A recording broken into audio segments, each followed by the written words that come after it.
perdona nuestros pecados. Lo rogamos todo en el nombre de Cristo Jesús. Amén. Amén. Pueden tomar asiento.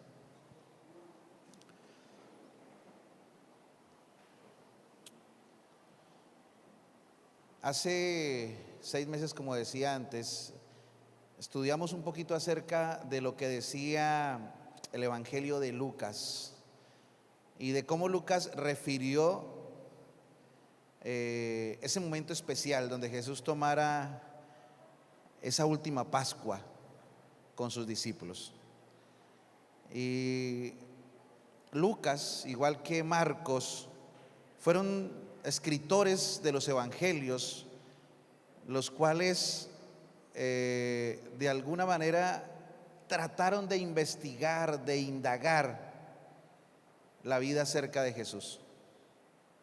Los 3 evangelios sinópticos, Mateo, que sí anduvo con Jesús, trataron de presentar al mundo de su época y hoy día, 2000 años después, a nosotros lo que Jesús hizo,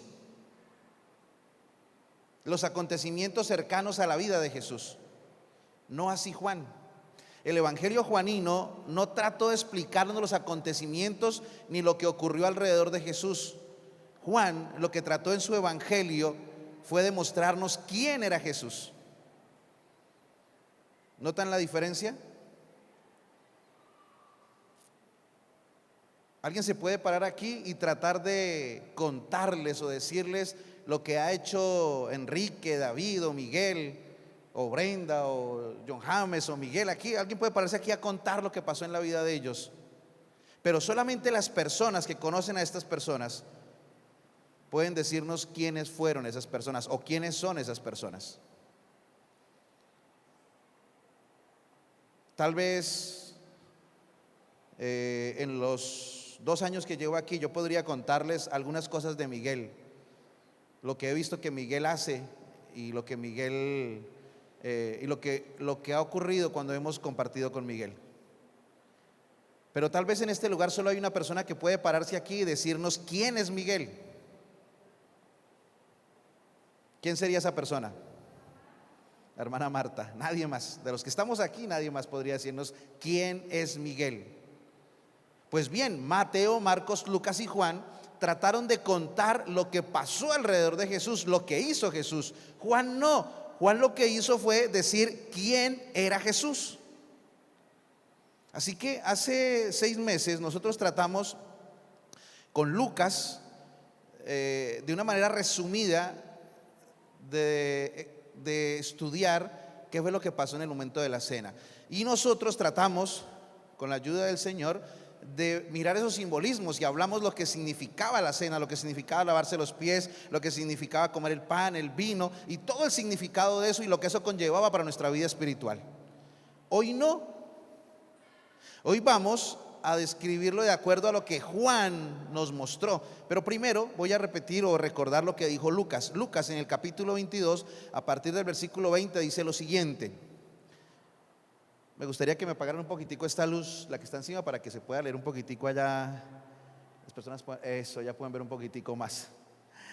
Dice esta versión que tengo aquí: cuando llegó la hora, se sentó a la mesa y con él los apóstoles y les dijo: cuánto he deseado comer con ustedes esta Pascua antes de padecer, porque les digo que no comeré más de ella hasta que se cumpla en el reino de Dios. Luego tomó una copa y habiendo dado gracias dijo: tomen esto y repártanlo entre ustedes, porque les digo que desde ahora no beberé más del fruto de la vid hasta que venga el reino de Dios. Entonces tomó pan y habiendo dado gracias lo partió y les dijo diciendo: este es mi cuerpo que por ustedes es dado, hagan esto en memoria de mí. Asimismo, después de haber cenado, tomó también la copa y dijo: esta copa es el nuevo pacto en mi sangre, que por ustedes es derramada. Así que así resume Lucas el momento cuando se instituyó la cena del Señor, por la cual nosotros hoy tenemos este rito tan hermoso. Y ahí termina toda la historia en el libro de Lucas. Pero ahora quiero leer un poquitico algo más profundo que lo presenta Juan. Juan en el capítulo 13. Vamos a leer casi el capítulo 13 completo. Resumí, quité algunos versículos, dejé lo más profundo porque no quería leer tanto, pero es que es imposible. Juan, todo lo que dice Juan en ese capítulo es algo muy especial para nosotros en esta mañana. Y tal vez en esta mañana no voy a hablar mucho del simbolismo, como lo hicimos hace 6 meses.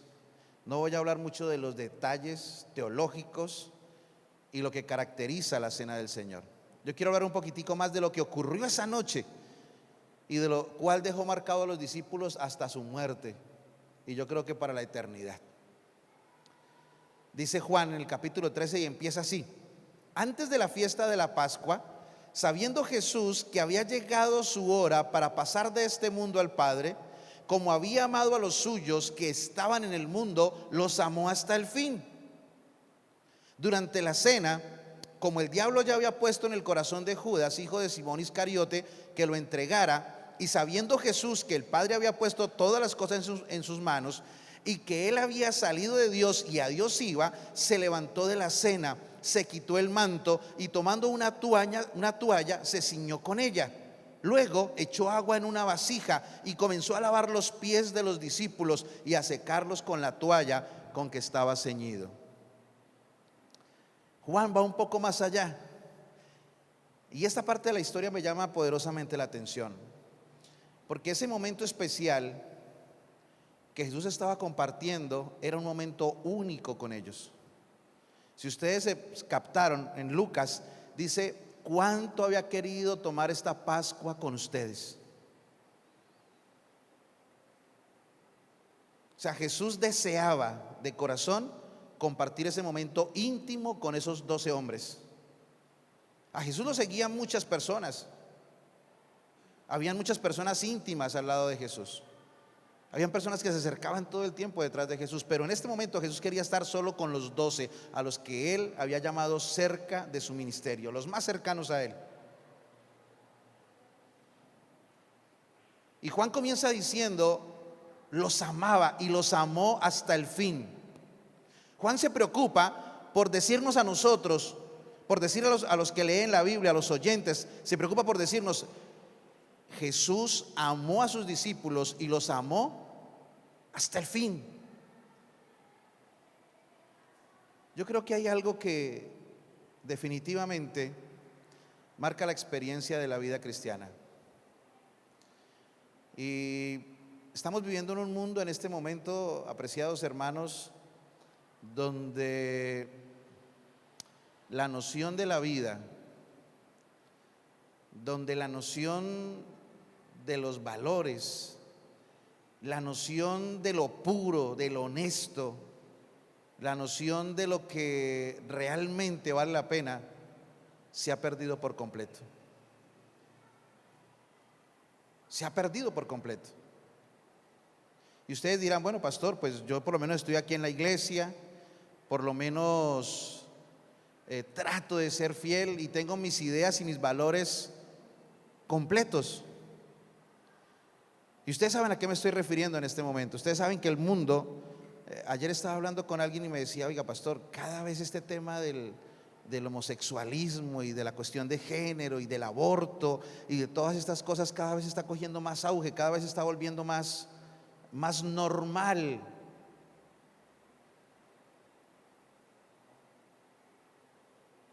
Cada vez el adulterio, la fornicación, la prostitución, cada vez esos elementos se están convirtiendo en algo más común. Cada vez la sexualidad se degrada más y más y más y más.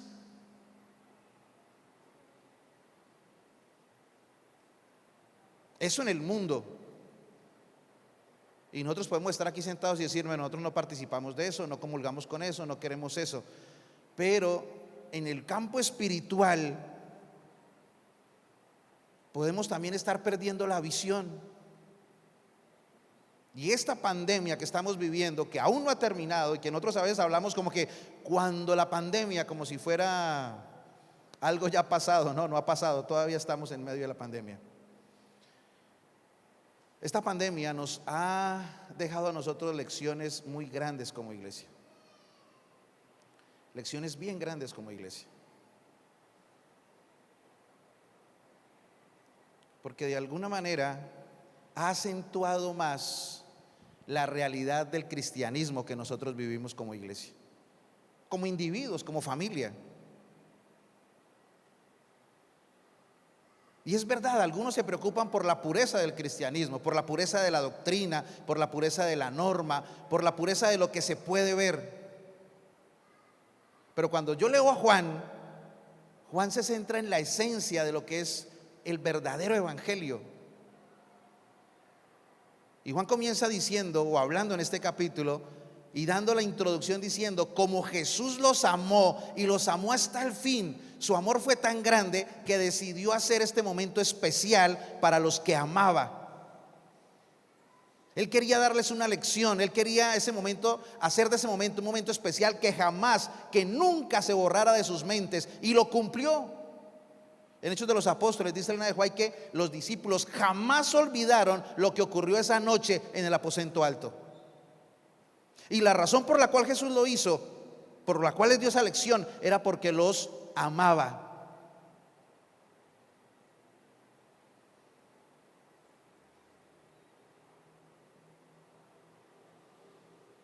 Estar vivos en este momento es un milagro.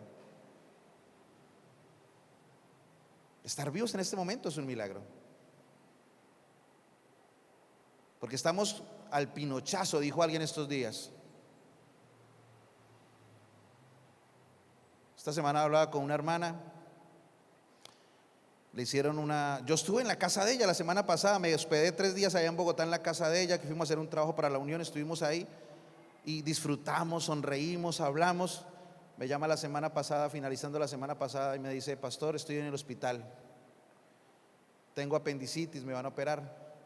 Yo entre mí pensé, bueno, ¿cuánta gente han operado apendicitis?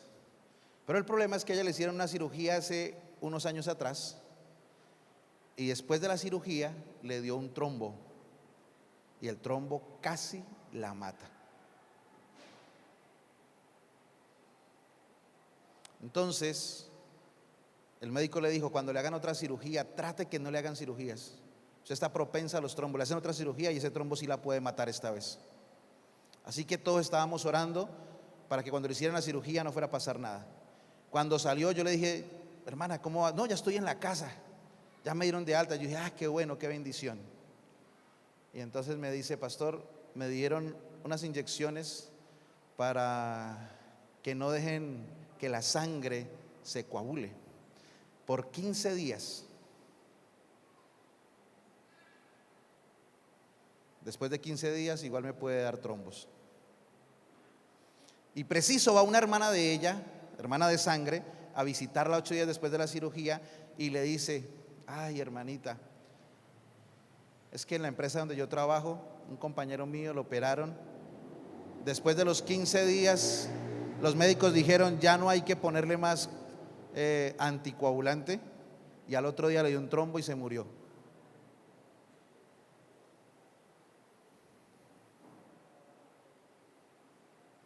Y ahora ella estaba llegando al borde de los 15 días.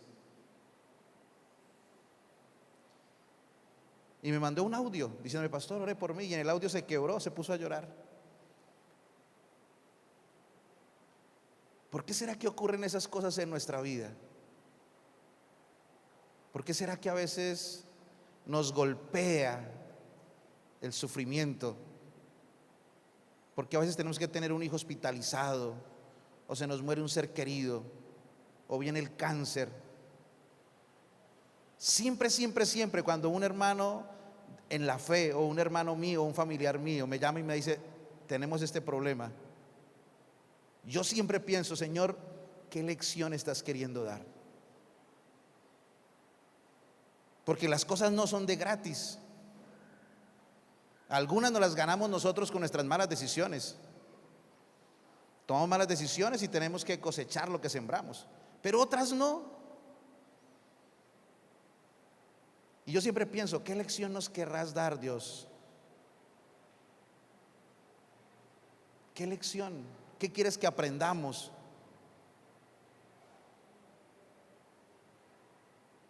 No es de gratis todo lo que viene, no es por la casualidad. Y si Dios nos permite una lección en la vida, no nos está castigando. Cuando Dios permite una lección en nuestra vida es porque algo nos quiere enseñar, para algo nos quiere preparar, o simplemente porque nos quiere salvar. Y el Señor se preparó esa noche para darles una lección a esos 12 hombres que tanto amaba, y por amor les dio una lección. Y la primera lección que Jesús quería dar era a Judas. Si ustedes leen en la introducción, lo que acabamos de leer, ahí dice clarito: y como ya había entrado en el corazón de Judas entregar a Jesús. Juan lo explica, es más, explica la razón por la cual Jesús se atrevió a dar esa lección. Primero, porque los amaba. Segundo, esa lección iba dirigida a Judas porque Judas lo iba a entregar. A Judas fue el primero que lavó los pies. A Judas lo miró a la cara y le dijo: Judas, yo te amo, tú eres mi discípulo, no hagas lo que vas a hacer. Pero hay algo más que dice ahí. Y dice: como él sabía que el Padre le había dado todo en sus manos y que ahora iba al Padre, entonces Jesús hizo lo que hizo. ¿Saben? Jesús tenía muy claro quién era. Él sabía quién era. Él sabía que era el Hijo de Dios. Él lo sabía. Y el hecho de humillarse para lavar los pies a sus discípulos no le quitaba nada. No le quitaba su dignidad. Que de hecho yo estuve hablando ayer, estaba hablando con alguien de la dignidad. Una de las cosas que se han perdido en este momento en el mundo es la dignidad. Ahora, la dignidad bien entendida, ¿no? Porque a veces disfrazamos el orgullo y el egocentrismo de dignidad.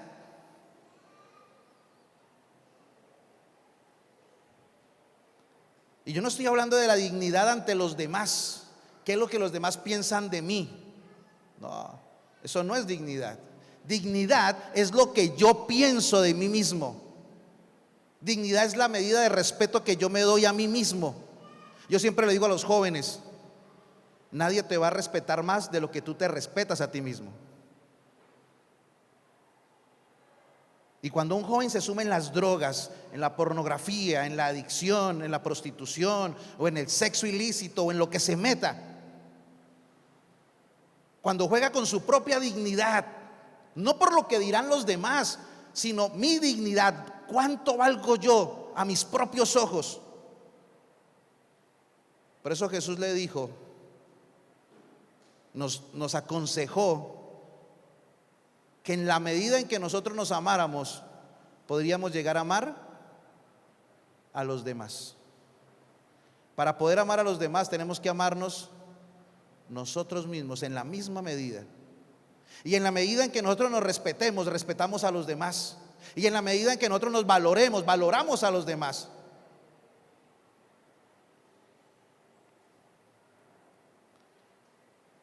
El mundo ha perdido la dignidad, no tiene noción de la dignidad.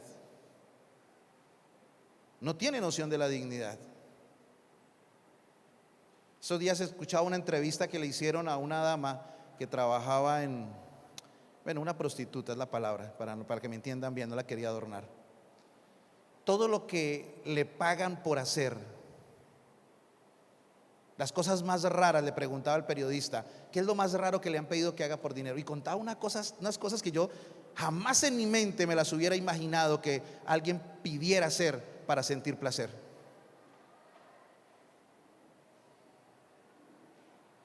Hemos llegado a un momento de decadencia donde el placer está por encima del respeto propio. Hemos perdido toda clase de noción y de visión de las cosas. Pero hemos perdido esa visión y esa noción de las cosas porque no sabemos, porque no entendemos o porque no creemos que Dios nos ama. El otro día me metieron en problemas. Llegué a cierta iglesia en Medellín donde estuve varios años, 4 años estuve en esa iglesia. Yo ya era un pastor, fui a la maestría. Y un día, en un almuerzo con todos los jóvenes, me hacen una pregunta de esas que que lo meten en un problemas. Y yo estaba como con el estómago lleno, la mente un poco embotada, ¿no? Y me dice uno de mis amigos de allá, lo considero amigo, es un buen hombre, pero es travieso como él solo. Y me dice: John, ¿usted qué piensa de las mujeres que se operan? Así, de un lado del salón al otro, y habían como unas 40 personas, mayoría mujeres. Y yo le respondí desde este otro lado, una broma, estábamos riendo, hablando, y digo yo que les falta mucha valía personal para aceptarse como son.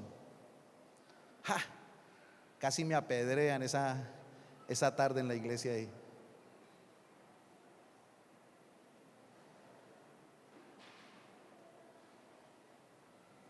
Cuando no aprendemos a respetar lo que tenemos, lo que somos, lo que Dios nos dio, y mantenemos pensando en lo que podemos conseguir, a veces ponemos a prueba, o en peligro mejor, nuestra dignidad. Yo podría hablar esta mañana bastante sobre ese tema, pero no es el tema.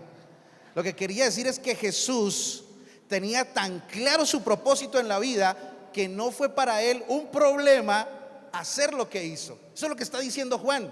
Juan está diciendo que Jesús sabía quién era, sabía cuál era su propósito, sabía que el Padre le había dado todo, sabía que iba al Padre y por eso lo hizo. Pero más que eso lo hizo porque amaba a sus discípulos y porque quería que ellos entendieran una lección que quedara para siempre en su mente. Esa fue la razón principal, pero luego explica por qué. Y dice que ya estaban en la mesa, se levantó de la mesa, se quitó el manto, tomando la toalla del Señor, echó agua y empezó a lavar los pies a todos los discípulos. Y aquí vienen unas lecciones importantísimas de este episodio.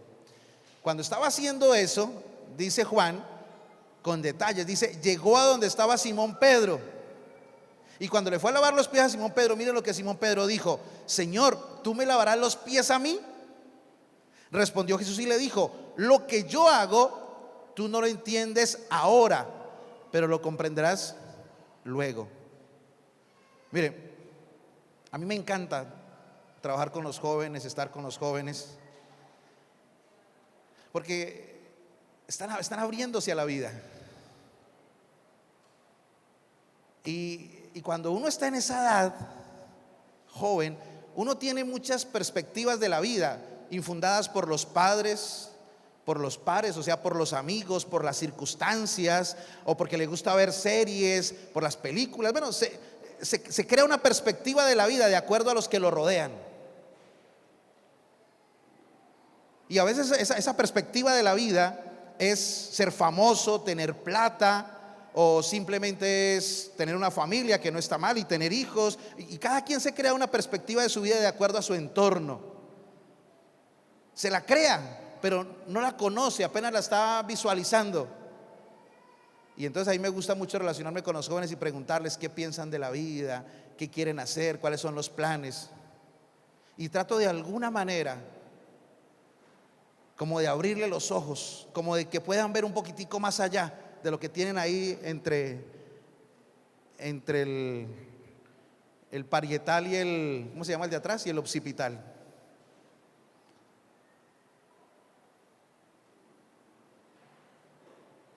Que tengan una idea clara de quiénes son y para dónde van. Por eso es que me gusta estar con los jóvenes. Porque las personas que son adultas ya, o incluso más adultas que uno, yo pienso, y tal vez es un error mío, ya dígale lo que les diga, ellos ya no van a pensar diferente. Uno entre más viejo, más terco es.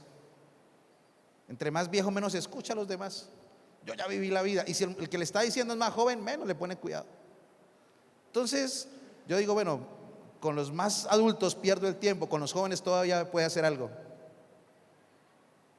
Y entonces yo a veces hago hasta terapias de choque con los muchachos, y a veces les doy duro, a veces los llamo aparte, les doy un abrazo, a veces les gasto algo, a veces juego con ellos, río, a veces soy firme, fuerte. Y me gusta esa experiencia con los muchachos. Me encanta esa forma. ¿Saben? Jesús tenía claras estas cosas y le dijo: Pedro, mira, yo estoy haciendo esto, Pedro, ahora tú no lo entiendes, pero cuando el Espíritu Santo venga sobre ti, cuando tu vida se abra y el Evangelio entre totalmente y te conviertas en el discípulo que yo espero que te conviertas, cuando madures espiritualmente, cuando crezcas, cuando tengas más experiencia, lo vas a entender. Yo tengo 2 hijas y tengo una hija con la cual no necesito discutir. Tengo una hija con la que yo razono y con razones nos entendemos, a veces hasta con una mirada. Y tal vez porque con ella tengo una relación diferente.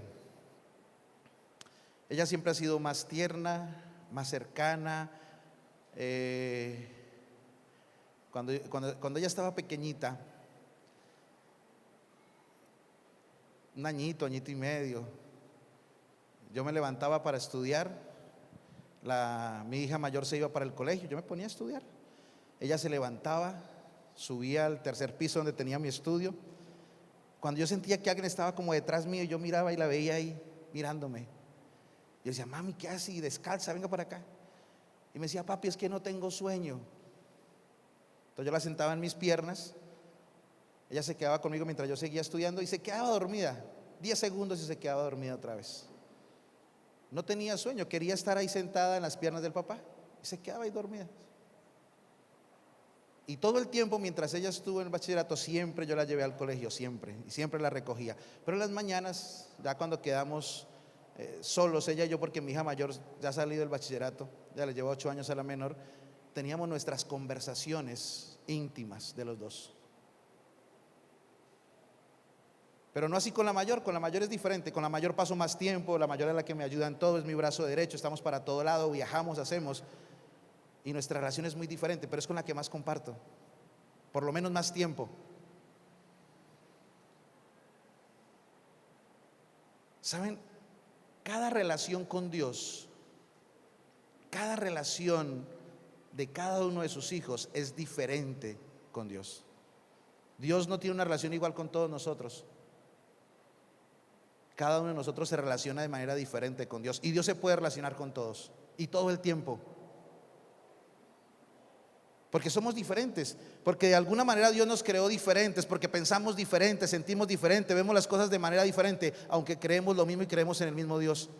Y Dios tiene relaciones diferentes con cada uno. Y yo a veces les digo a mis hijas, sobre todo a la más grande, que es la que más cuestiona.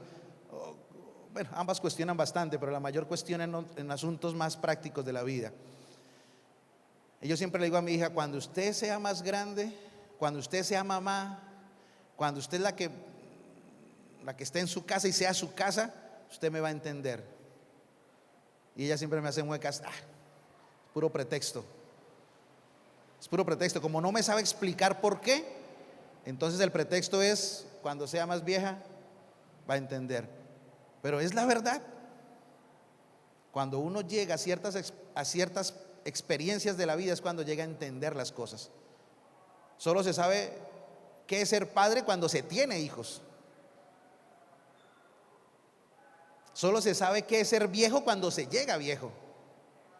A nosotros el pastor Yuri nos decía: ¿cuánto tienen ustedes? No, pastor, 30 y tanto. Ustedes están muy jóvenes, esperen que lleguen a los 40, esperen que lleguen a los 40. Y nosotros le decíamos: pura excusa. Cuando llegué a los 40 me dio presbicia. Ya los guayos cuando jugamos fútbol me dejan doliendo todo esto aquí atrás. Ya no puedo trasnochar mucho. Yo ahora digo: el pastor Yuri tenía razón. Lo que le estaba diciendo Jesús a Pedro es: Pedro, no lo puedes entender ahora. Y tal vez la experiencia de ahora, lo que vas a vivir ahora, solo te sirva para después. Porque a veces pasan cosas en la vida que uno dice: pero ¿para qué, Dios? ¿Por qué esto? Si las cosas iban bien, ¿por qué perdí la casa? ¿Por qué el empleo? Todo estaba organizadito, todo estaba listo para que se diera, y de repente todo se perdió. Y preguntamos por qué. Y a veces Dios le dice: tranquilo, hijo, tranquilo. No lo vas a entender ahora, de pronto lo puedes entender más adelante. O a veces ni siquiera aquí en la tierra, en el cielo lo entenderás. Eso es lo que le estaba diciendo a Pedro. Pero más adelante lo vas a entender. Pero aquí viene la lección de esta parte. Mire, y le dice, Pedro le dice como Paola me dice a mí: no, ese cuentico que más adelante lo voy a entender, no, jamás me lavarás los pies. Pedro era impetuoso. Jesús le respondió: si no te lavo los pies, si no te lavo, no tienes parte conmigo.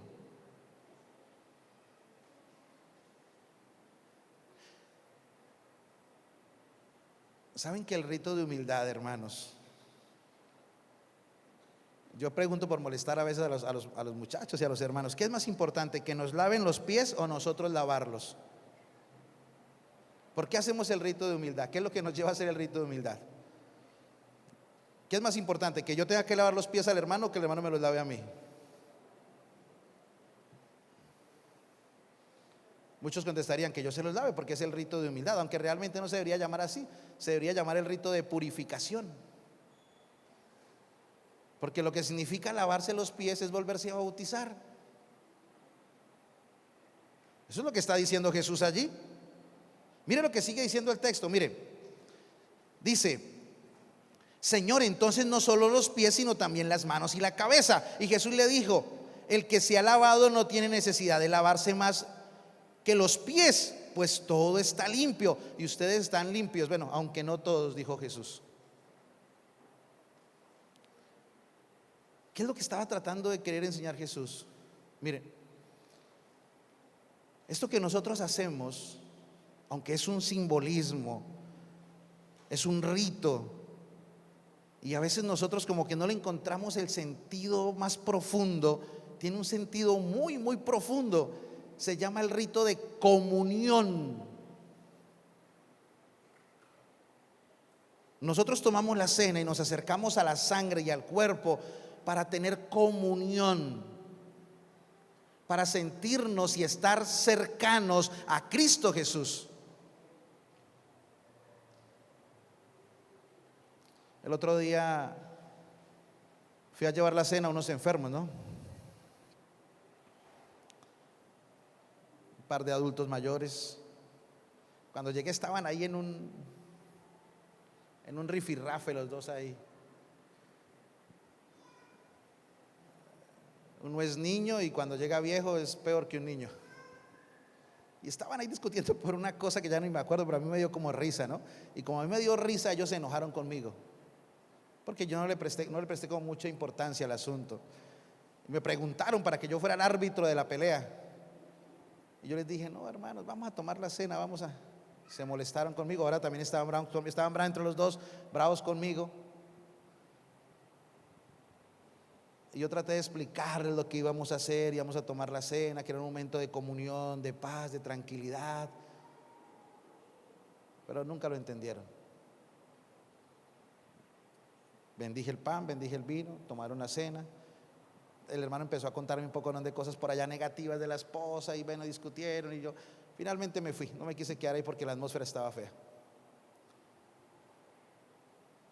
Cuando nosotros hablamos de estar en paz con el hermano para tomar la cena, no es porque sea un requisito. Ya, hermano, voy a tomar la cena con usted, perdóneme, ¿sí? Me perdona, listo, ya, vamos a tomar la cena.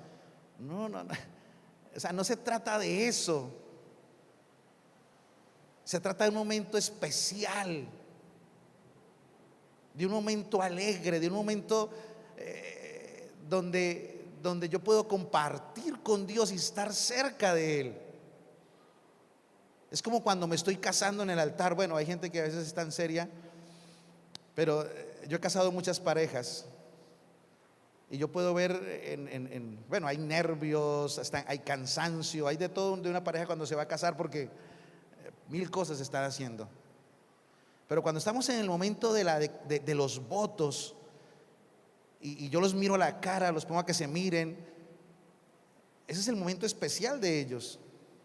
El momento de comunión, de decirnos delante del mundo entero: te amo y te amaré para siempre, a eso me comprometo. Y lo mismo le dice la mujer al hombre, el hombre a la mujer. Esto, hermanos, de tomar la cena del Señor es un momento de comunión, un momento diferente, un momento especial. No estoy hablando de romanticismo, ni tampoco estoy hablando de misticismo, nada de eso.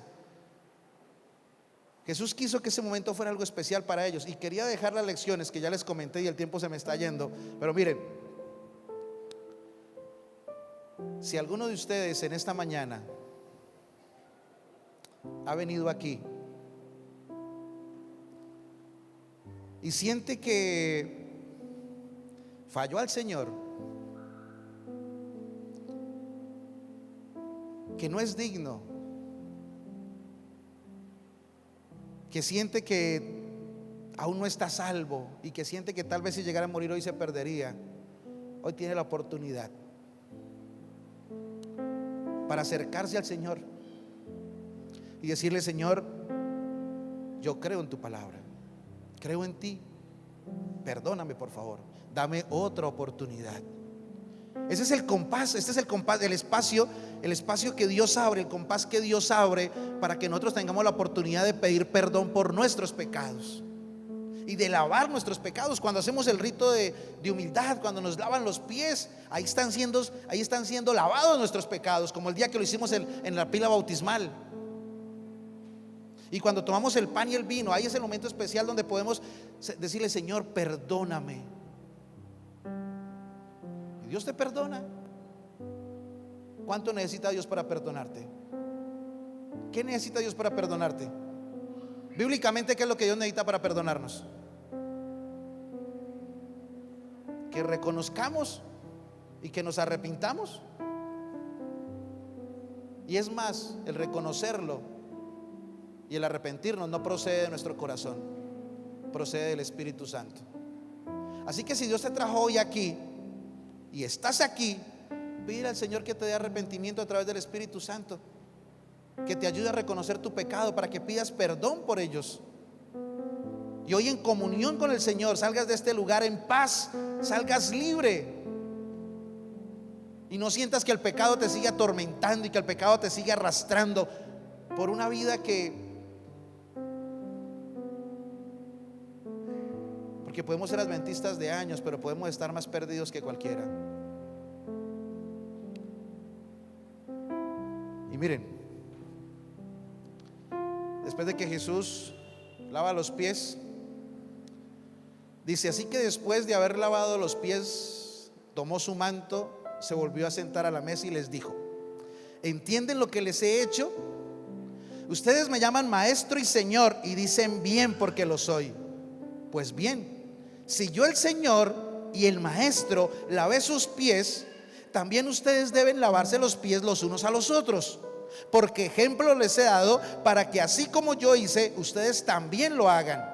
De cierto les digo, que el siervo no es mayor que su Señor, ni tampoco el apóstol es mayor que el que lo envió. Si saben estas cosas, bienaventurados son si las hacen. Pero no quiero referirme tanto a si las hacemos o no. No quiero referirme a nosotros.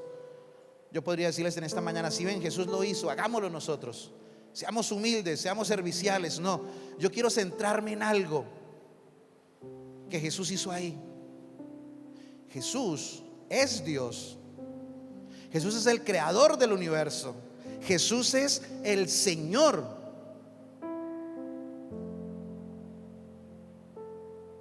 Ese es Dios. Y sus discípulos habían visto en Jesús los milagros que nunca jamás en su vida ellos habían pensado que se podían hacer. Los discípulos habían visto cuando Jesús puso su mano y la tormenta se calmó. Los discípulos habían visto cuando Jesús levantó muertos hasta de 4 días. Los discípulos vieron cómo los demonios huían de Jesús. No había sombra de duda de que Jesús era poderoso, de que Jesús era diferente. No había sombra de duda de que Jesús tenía toda la autoridad que nunca ningún hombre había tenido sobre la faz de la tierra. Eso lo tenían claro los discípulos.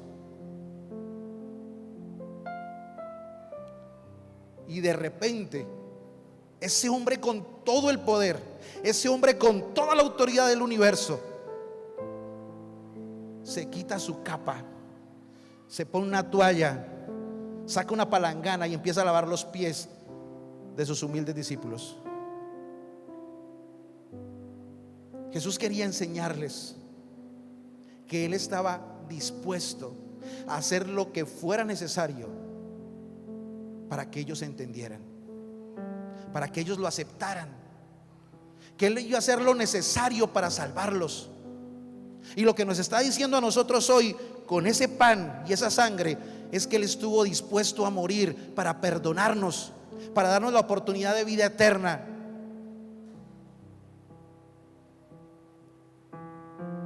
No debemos vivir presos del pecado, no debemos vivir presos de la culpa. No podemos vivir así, es injusto vivir así.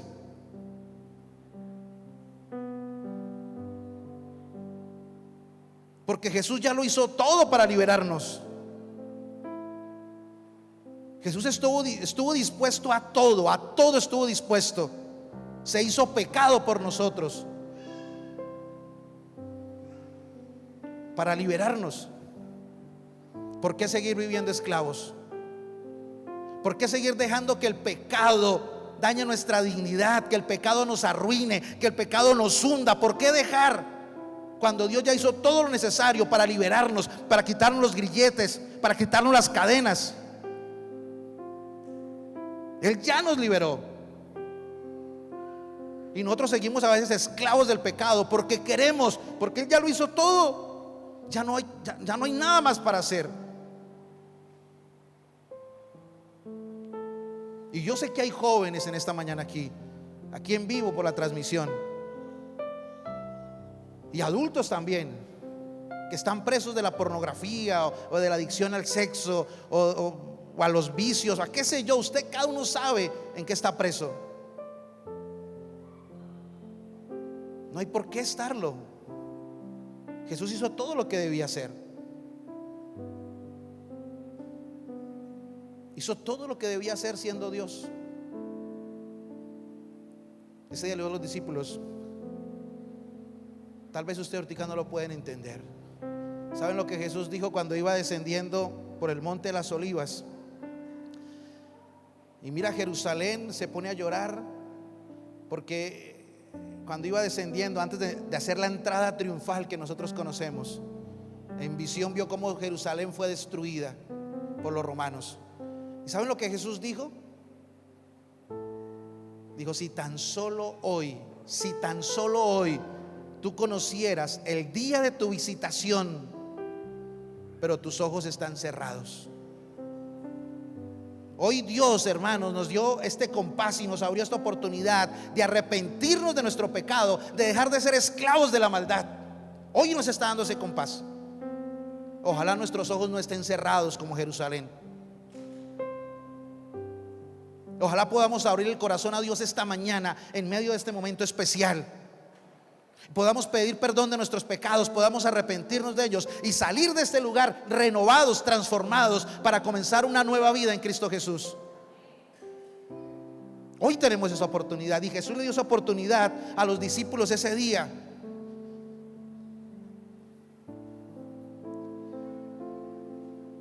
Y continúa diciendo, después de haber dicho esto, Jesús se conmovió en espíritu y testificó diciendo, de cierto les digo que uno de ustedes me va a entregar. Uno de sus discípulos, a quien Jesús amaba, estaba en la mesa acostado junto a Jesús, recostándose sobre su pecho, sobre el pecho de Jesús. Le dijo, Señor, ¿quién es? Jesús le contestó, es aquel para quien yo mojo el bocado y se lo doy. Uno de los que traicionó a Jesús era uno de los íntimos, era uno de los 12 íntimos. ¿Quién quiere ser Judas? Nadie quiere ser Judas. Pero hubo otro más. Cuando Judas había salido, Jesús dijo, ahora es glorificado el Hijo del Hombre y Dios es glorificado en él. Si Dios es glorificado en él, también Dios lo glorificará en sí mismo y pronto lo glorificará. Hijitos, todavía sigo un poco con ustedes. Me buscarán, pero como le dije a los judíos, a donde voy ustedes no pueden ir. Así les digo a ustedes ahora.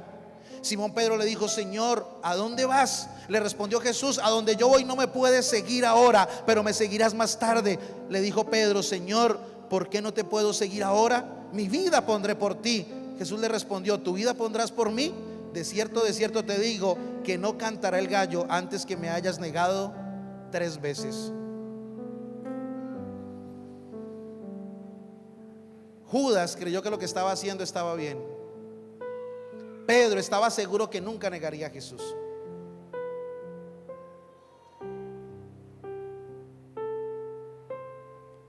Hoy estamos aquí. No sabemos dónde podemos estar mañana, porque sin duda alguna podemos tener la seguridad de que jamás fallaremos a Dios. Pero por eso el apóstol dijo: el que mire que está firme, el que crea que está firme, mire que no caiga. Jesús sabía lo que iban a hacer sus discípulos. Él lo sabía completamente. Es más, el mismo Juan que escribió estos versículos dijo: hijitos míos, estas cosas les escribo para que no pequen. Pero si llegan a pecar, acuérdense, no se les olvide, jamás se les olvide. Tienen un abogado para con el Padre, y es a Jesucristo el justo.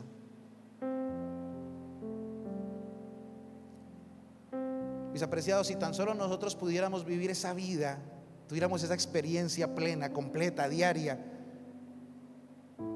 del perdón de Dios, de su amor sobre nosotros, nuestra vida sería tan diferente, tan fructífera. Y no solo nos contentaríamos con ser adventistas, sino con ser siervos de nuestro Padre Celestial. Y este capítulo termina con el último verso que leí, pero dentro de esos, y este es el último que voy a leer, dijo Jesús: un mandamiento nuevo les doy, que se amen los unos a los otros como los he amado. Ámense también ustedes los unos a los otros. En esto conocerán todos que son mis discípulos, si tienen amor los unos por los otros. Juan empieza diciendo: como los amó y los había amado, los amó hasta el fin. Y Jesús termina diciendo: así como yo los amo, ámense ustedes mismos. Pero ese día no llegará hasta que primero nosotros hayamos experimentado el amor de Dios. No podemos amar al prójimo sin primero tener un amor con Dios. Es imposible. Es imposible. Es imposible. Jesús lo dijo ahí: el que dice que me ama a mí pero no ama a su prójimo es mentiroso, dijo Jesús. Porque si no ama al que conoce, ¿cómo me va a amar a mí? La única forma de poder perdonar, respetar, dar otra oportunidad es amando a Dios. Es la única forma de tener una relación o un cristianismo real y verdadero. Yo quiero terminar haciendo una pregunta en esta mañana. Voy a pedirle a Brenda que venga aquí. Brenda ha preparado un especial con esa voz tan hermosa que tiene. Y quiero hacer una invitación en esta mañana. Dios hoy nos está dando una oportunidad para recibir el perdón de nuestros pecados. Nos está dando una oportunidad para confesar nuestros pecados, para arrepentirnos de ellos. Nos está dando una oportunidad para tener paz en el corazón. ¿Habrá alguien en esta mañana que quisiera decirle al Señor: Señor, yo quiero aprovechar esta oportunidad, yo quiero liberarme de mis cadenas, no quiero hacer más lo que hago, no quiero ser más quien soy, no quiero pensar más de la misma manera, no quiero tener el carácter que tengo, yo quiero parecerme a ti? ¿Habrá alguien en esta mañana que quisiera decirle eso al Señor Jesús, colocándose de pie? Y vamos a hacer más todavía. mientras Brenda está cantando, vamos a orar. Vamos a orar cada uno de manera personal y vamos a decirle al Señor lo que necesitamos en el corazón. Está la oportunidad para reconocer nuestro pecado y arrepentirnos por él, para poder recibir el perdón en esta mañana. Así que voy a pedirle a Brenda que cante. Mientras eso, cerremos nuestros ojos y oramos mientras la música fluye.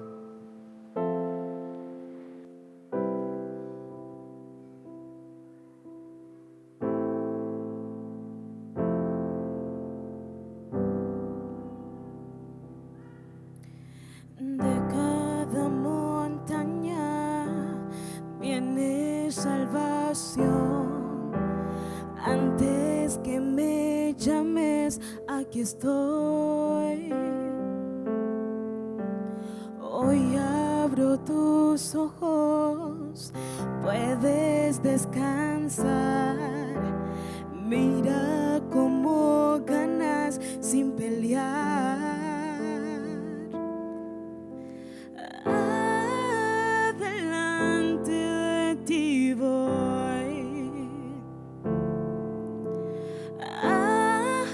Adelante de ti voy. Yo te saco del abismo, te levanto del dolor. Cada lágrima yo seco con amor. El gigante que temías ya no tiene tu atención. Adelante de ti voy. Agua en el desierto siempre encontrarás. Pan desde los cielos llegará. Mi voz desde las nubes siempre